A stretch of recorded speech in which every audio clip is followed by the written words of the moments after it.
just finished recording our first episode after our little break. Honey, we are in a new place. Yay! What stuck out about this conversation when it talks about living it now? The importance of sharing your dreams as opposed to having a goal, your vision. Because I can get behind a vision, I can get behind a dream, but a goal, I don't know, that seems like numbers to me. It seems like a spreadsheet. It doesn't really move me. It's nice. I like the end result, but a vision, I can see that in my head. I can see colors. I can see pictures. I can see us living on the lake. So that goes a lot farther for me, and it moves me to then want to set the goal. Yeah, because goals sounds like more of like a metric, right? Vision, I think, also can be more fun because you're actually visualizing something that you really want to do. So we unpack that in this episode. And then also for me, fun. Yeah. I think as we documented our journey, not just here in this move from California to Lake Norman, but even last year, I remember it kind of really hit me last year when we were in Italy, how so many people were commenting about how they enjoy living vicariously through us and having fun, right? And that, we don't always take big trips like that. But no, that was the anniversary trip and a birthday trip, a dream trip. But people do comment, the people that we know that follow us and that we knew in, when we're close proximity, they do talk about, they see how we're having fun even in town, right? And so I think that's a lost art. And if you wonder why marriages are struggling is because we're just grinding it out doing day to day, right? And so getting back to having fun, and I don't know if it's just the algorithms hitting me right, but I'm seeing more and more posts about the need for having fun as husband and wife. And so we definitely got to get back to the basics, because that's like when we're dating. I know, we did all these fun things. We did was have fun. I know. I wonder why we loved each other so much. And then we get married and then the fun's gone. I'm like, hey, what happened? And so definitely this. And, just the topic of live it now. Don't wait till later to enjoy life now. That's what this episode's going to be is about.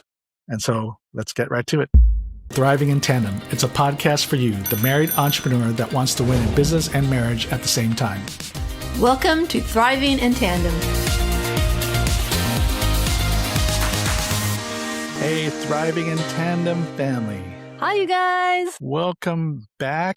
We took a couple months off because, as you know, if you heard our 250th episode, very landmark episode, we were in the process of moving from California to the East Coast to North Carolina here in Lake Norman, beautiful Lake Norman right outside of Charlotte. A lot has transpired since then. It's really, and it's also inspired us, and I don't know if inspired is the word, but triggered us a topic that, as we were posting our move, our journey, our road trip, on social media at Thriving in Tandem on Instagram. We had a lot of great, interesting comments. And so I thought it kind of gave us a little bit of maybe insight what people are thinking or what they're dealing with, especially as it relates to our move, our transition. And so we kind of thought we'd talk about this theme called Live It Now. And I think that's what we're going to explore over the next few episodes. But essentially, why do we wait for some, significant fun, transition or significant moves, whatever it is, when you're a business? It doesn't have to be a move like we physically moved from California to North Carolina, but just some kind of move or progress in your life, in your business. I think we've all had things that we wanted to do, places to see. I mean, you name it, but we've always pushed it off till later. And so that's kind of where we're getting at is live it now. Why wait till later and push back enjoying different aspects of life and even progress in your life and your business when you should be doing it now, or at least taking steps towards living it now, right? So that's kind of what we're going to explore, I think, over the next few episodes. And a lot of it's going to be just through sharing our journey over the last couple months. Certainly a lot of significant moments have happened just since our last episode. And so and no, not everything went perfect, you guys. You can plan for, what do they say? Plan for the best. Plan for the worst. Plan for the worst. Expect the best. Expect the best. So we planned for as much as we could, but it was quite a ride, I have to say. Yeah, so we'll kind of get into some of the lessons learned, I think, on our journey, on our move, the whole transition. And today kind of focus on some of the big picture stuff. First is, why the move? Why? You're not questioning it now after we're here, are you? People have asked us, either while we're planning it or in the process of, and even now that we're here, why the move? And so, we've heard a number of speculations, usually, coming from California, usually has to do with cost of living, politics, crime, homelessness. I mean, you name it. I think everybody in the country knows some of the top issues that face California, but none of that was true for us. And just to say, we love California. And so it wasn't like we left, because people are asking us, do you hate California? Is that why you left? I'm like, no, we love California. It just felt like we were in a different place in our life. Yeah, I even had a few comments on social media. I mean, people we don't even know or even follow us probably saying that we're going to move back. You're going to hate leaving California. California's got everything. Why would anyone leave California? Someone even just commented today, if people could afford it, no one would leave California. And I said, I had to respond. Normally I don't ignore those things, right? But it just got me. I said, number one, you don't know our situation. You don't know why we moved, right? I didn't post why we moved. I just said we're moving. And as Kay Lee said, we love California. We always will. Nothing wrong with it. I mean, well, there's things wrong, but there's things wrong anywhere, right? There's no perfect state, no perfect city, there's no perfect location. But I told him, I said, you don't know our situation. You don't know why we moved. We could absolutely afford to stay in California if we wanted to, but that's not why we did. So, but I didn't, that's about it where I left it. But for you, our audience, it was really, and I think this is kind of a lesson for people when you're transitioning, even just moving within your own city or changing jobs, careers, or business pivot or whatever. Don't leave because you're not happy with something. Move to something else because you're going to enjoy it. You think you're going to enjoy it anyway. Not a kind of a grass is always greener kind of thing. And so, we moved here to Lake Norman because we just kind of fell in love with this lake and the surrounding area. Charlotte's a nice community, a nice town. It's a big enough city. It's got everything that you need. The airport is great. You can get direct flights to almost anywhere in the country. And because it's an American Airlines hub, it's the second biggest financial district, apparently, or at least banking district in the United States. Bank of America, Wells Fargo had their headquarters here. In fact, I was just driving into Charlotte downtown yesterday. The Bank of America. So Bank of America also sponsors the Charlotte, the football team, the Panthers. So Bank of America is all over the stadium. Stadium happens to be right in downtown. And then right behind it is a big tower, Bank of America Tower, corporate office building, right? Well, behind that is an even taller tower, and it says Wells Fargo. I just had a kick out of it because I'm sure that was planned by Wells Fargo. They have to overshadow B of A and it's significantly taller. It's not just a little bit taller. It's just kind of funny. But anyways, here in Lake Norman, we're a half hour outside of downtown Charlotte. You feel very much away from everything. I mean, we're in, besides the lake, but you're just in a wooded area. It's kind of almost like a forest, and then all of a sudden there's the lake. And in fact, our location, our home, our lakefront place that we got, it's almost right off the freeway. And so it only takes us a couple minutes to get to the freeway. Once we walk out the door, it's probably about 3 minutes to get to the freeway, which is amazing, but you can't hear the freeway noise because there's so many trees and there's condo buildings around. So there's a lot and then we're also face away. So anyways, all to say is we fell in love with this area.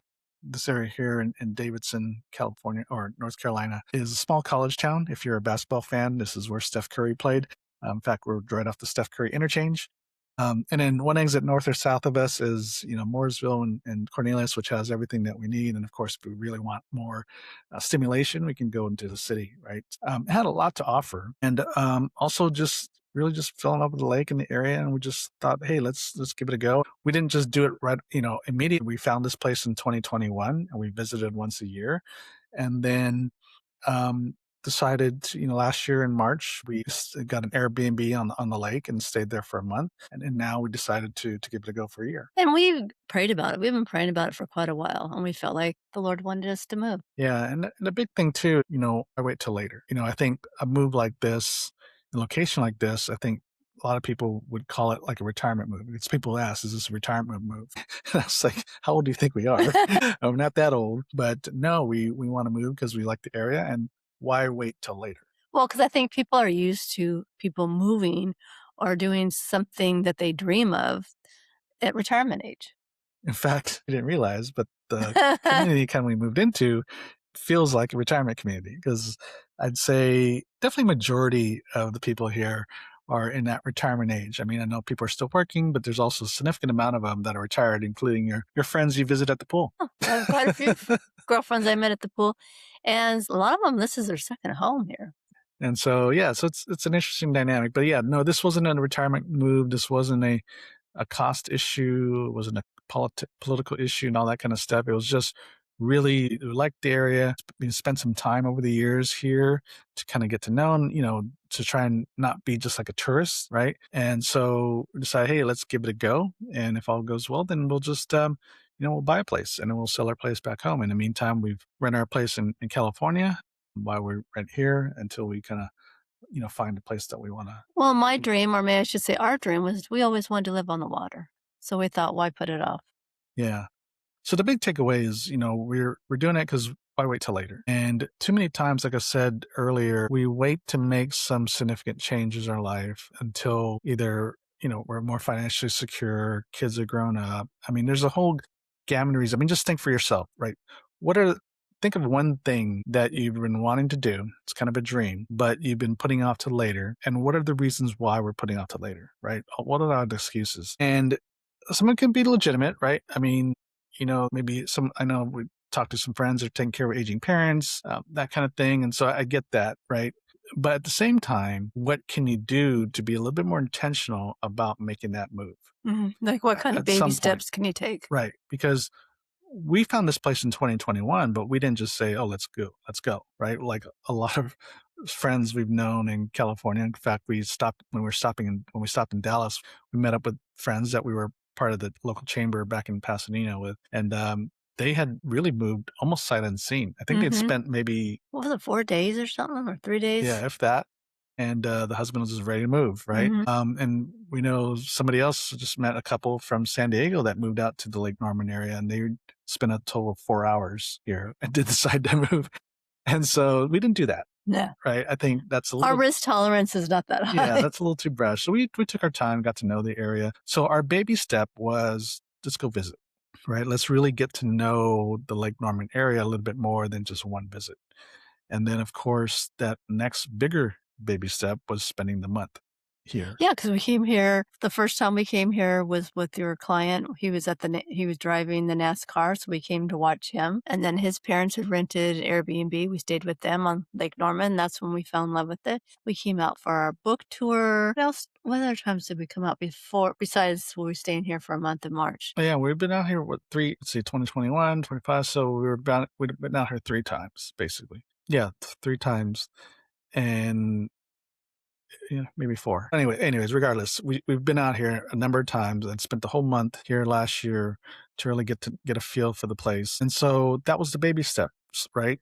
So regardless of your situation, we didn't have anything holding us back, but still we kind of want to take our time. So even if you have reasons why you can't move yet or can't make that next move, whether it's start the business or start something else, or maybe take just a great trip or something like that, you can always do something tangible that just moves you closer to that step without actually having to make the actual transition. Yeah, because say like you're wanting to start a business, you can do all the research ahead of time. You know what I mean? You can find out what licenses you need, what the permits are, what the rent is, what kind of buildings are out there. You can do all that stuff. Due diligence, come up with a little bit of business plan, maybe even test something.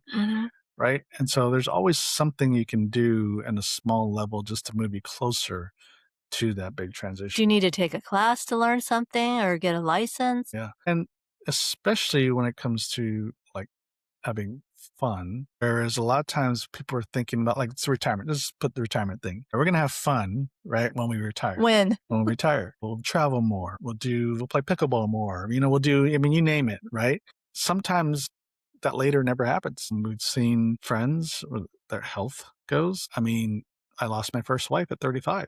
And so even if you're young, what does later look like? Number one, is there a date and time to that, right? And if you're waiting till later, but you may never get to experience later with your significant other for one reason or another, even if your spouse is alive, but we have a number of friends that they've had health challenges. At least one of them has health challenges, so they can't really go and do the cruises and the things that they wanted to do that they put off till later. We were here like a month and my dad died. And then a couple weeks later, my brother-in-law died. It was crazy. And he was young and fun. Really, we can have fun. It doesn't have to cost a lot of money. And why are we putting that off till retirement age? Yeah. So my brother-in-law didn't hit retirement age. He was about 63. My sister has kind of basically retired. They're just about to move. And, and then he was getting closer to retirement. Of course, got 2 grandkids, spend more time with grandkids, but then all of a sudden he passes into sleep. And so suddenly, yeah, I mean, it's hit close to home, but a number of reasons. Me personally, with my first wife, and then of course now seeing my sister and brother-in-law go through this, and then of course your dad passed later is just kind of a bad word. I think we have to seize the moment more. Yes, we need to plan for the future. Yes, we got to save and invest and all that. So we're not talking about recklessly just going out and have fun and spending everything right now. But at the very least, do something that can have fun. I mean, we go to concerts in the park here in There's all Davidson. It's kinds of free. free things. There was all kinds of free things in the summertime in California. Yeah. So we would do some research Do a on picnic. what's going on. Go on a right? walk. Yeah. So there's a lot of Hike. things we can do. And so yeah, I just want to really, because we just really want to hammer this home is why don't wait till later. So, some of the challenges with a lot of married entrepreneurs is, they're busy, business is busy. And so we'll kind of dig into that a little bit. But at the end of the day, regardless of the size of the business or how the business is doing, you should be able to be a little bit more intentional about having fun. That means getting it on the calendar. Like, Mhm. you know what? Like when we first got here, I was looking at the concerts in the park. I think probably drove you nuts because we share a calendar, and I was sending Robert all these invites of all the stuff that was going on with the movies and music. I bombarded him, but I thought I want to get it on the calendar so we know what's going on for the summer. In case there's something we want to do, we have all the information there, and we can just plan accordingly. And we can invite other friends to come with us. Yeah. And so, those are all easy things. There's a lot of easy things we can do. It's just we've got to be intentional. Excuse that we hear it a lot is don't have time to go have fun. I mean, that's why we started those thriving in tandem date nights in Pasadena last year, is because we saw these married business owners are so busy just planning it is a challenge. But we planned it for them, and then people came.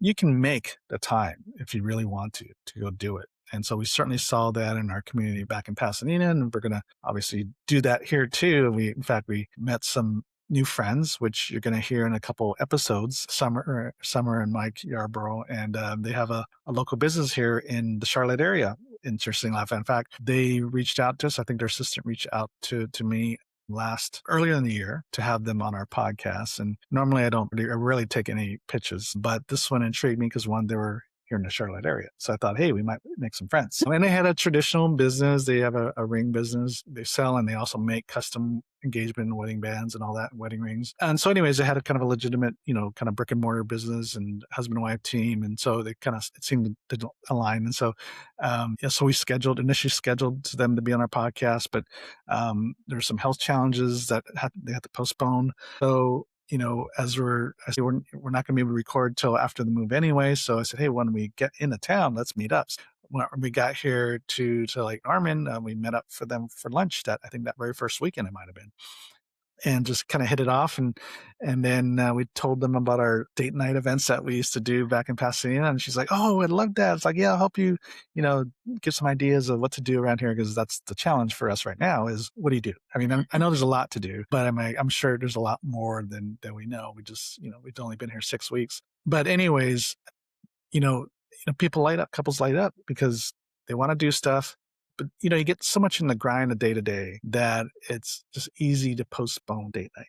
Well, and I think so many people are like starving for relationships, like getting together, getting out of the house, going to do something either with your spouse or with somebody else. There's nothing like in person. Yeah. So I think number one is, when it comes to first, as we kind of wrap up here, to not wait till later to make some significant move in your life and your business.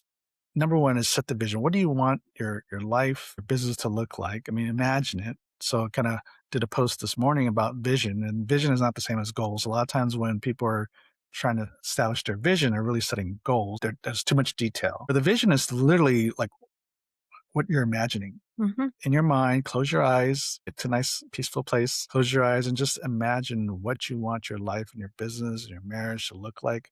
What are you doing? Right? There's no right or wrong reason. You can just go anywhere in your mind and you can envision it. Yeah, and stay away from a lot of details because too much details can really bog things down, especially when you're talking as husband and wife, because then you start picking apart the details.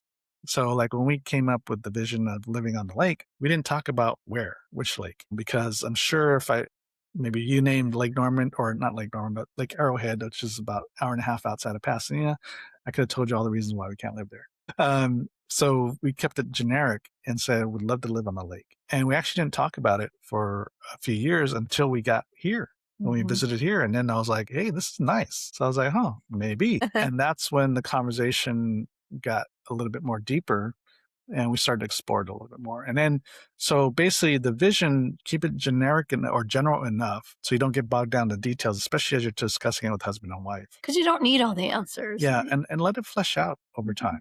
Give yourself time. Like I said, it took 3 years before we even found this place. We just came up with the idea, agreed on, yes, we would both love to live on the lake. And then it was when the opportunity was right and we were in the right circumstance, now we started to have more conversations, and we just let things, transpire without getting too bogged down in details. So I think that's where, so even in business, the same thing. Even if there's a transition you want to make, a pivot you want to make in the business, at least talk about it. At least say, hey, this is what I would love to do, be doing more of. And then don't try to figure it out or fix it right away. And just kind of let the conversation, let the idea, the vision kind of evolve. And then you start putting in more and more details as you get more clarity by just talking about it and maybe experiencing something, right? Like even as we visited, we had more clarity on what we wanted, especially like where we want to live on the lake and that kind of thing. Yeah, set the vision. Don't get too bogged down in details. Don't set any hard goals right away. Like, oh, we want to move in a year or something like that. We didn't set that kind of goal until we're like, okay, what do you want to do? Okay, how about we go visit? I think it was one December when you said, let's go stay for a month. And then we went in that following March to go out. And then once we established that, and we said at the end of March, we said, hey, we like this, let's go for a year. And then we kind of set a date for when we might move out here for a year. So it wasn't until we got a little bit more clarity on what we really wanted is when we started to really establish goals. So sometimes we jump into setting goals a little bit too quick. Well, even our date to move, that was needed to be fluid. Because we had to move that back a little bit because, I think it's easy for me, the perfectionist, like, oh, I want all my ducks in a row. I want everything to be perfect and everything lined up. Well, when you move, I learned, and I have not moved a lot in my life. Things don't always go as planned or as perfectly as you expect. Well, yeah, we kept things fluid, but there's also, I didn't mention, if you remember, I want to move by sometime in May. Right. Because I didn't want to move in June, because once you hit the summer months, and we're doing a road trip, cross-country road trip, I didn't want to hit Texas in the South in June. So, and we didn't want to move in winter. I wanted to get in here by May, or at least the beginning of June. But we left on May 9th from Pasadena. We did push the move back a week or ahead a week, I guess. We moved up a week later than what we had initially did, which, I mean, thank God we did in retrospect, because it allowed us time to go see her dad. The day we left Pasadena, we stopped and visited her dad, and that was the last time you saw him. And then we went up to San Jose to go see my family, and we also were interviewed on Faith Driven Entrepreneur. So it was kind of a twofer in a bit, but that opportunity to be interviewed over there said, hey, that's kind of why we said, let's push it a week. And then also I get to go see my family before we move, which again, in retrospect, great, because I got to see my brother-in-law before he passed. And so I think it was good that we came up with a date that we wanted to move, because otherwise, if you don't come up with a date, in our house, it'll never happen. But we weren't so stuck on that date that if we needed a little bit more time, that we weren't able to take it. And that worked out nicely. Yeah, giving margin to make some changes. I learned that probably several years ago on our first cross country road trip. Really allows us to take advantage of certain opportunities. And as we kind of look back at the family situation and death, that extra margin we gave ourselves, or that grace to change it up and not be so hard set on the date, allowed us to see your dad, allowed us to see my brother-in-law. Otherwise, if we would have stuck to the plan, we would have just left. Yeah, and we wouldn't have drove that direction. So we wouldn't have saw my dad, and we wouldn't saw our brother-in-law. And so you just never know. So I think, again, to the perfectionists in the audience, in the room, and I'm a recovering perfectionist myself, allow yourself an margin and be okay being a little bit flexible. Don't be so rigid. I mean, you never know what kind of opportunities that will come your way, and just totally unexpected. And, for us, certainly looking back, we're like, thank God we We did, because the road trip took us longer going the way we went, but we're thankful that we made that choice. Yeah. And got to see them. So I hope this kind of live it now. Live life now. Yes, plan for the future, but definitely you got to live for today. You've got to enjoy the moment. You've got to enjoy this journey. As I say, you got to enjoy the journey. And I've heard some of these business gurus said, "Oh, that's bogus. Don't you just got to work, just kill it." I'm like, well, that's sad because you never know what's going to happen. Tomorrow's not promised. So I hope this helps. But now, what's the vision? What do you dream your life, your business, and your situation to look like in the future? What even small, tangible steps can you take towards that? And above all, have fun. Guys should get on the calendar, go have fun. Email us, you guys. Tell us what are some of your dreams and some of your visions. Yeah. And so next episode, we'll kind of pick up on some of the lessons learned on the move itself. Oh, I guess this was a big lesson learned too, but cross country with your spouse and your dog. We can laugh now. For 2.5 weeks, not having a place to live when we left Pasadena, when we finally found a place, and then trying to get furniture and all that. Anyways. And the place when we got here, we could only stay for a month. And so we needed a longer term place. So there's a lot of life and relationship lessons that'll come out of our move. And so we certainly have had to practice what we preach when it came to communication and conflict resolution. Yes. All right. Thank you for listening. Go ahead and share this with another married entrepreneur that needs to hear this and live it now. Thank you for listening to the Thriving in Tandem podcast. Please visit our website, marriedentrepreneur.co, for a variety of free resources to help your marriage and business succeed. And feel free to leave us a review and share this episode with another married entrepreneur. That would mean so much to us. See you next week.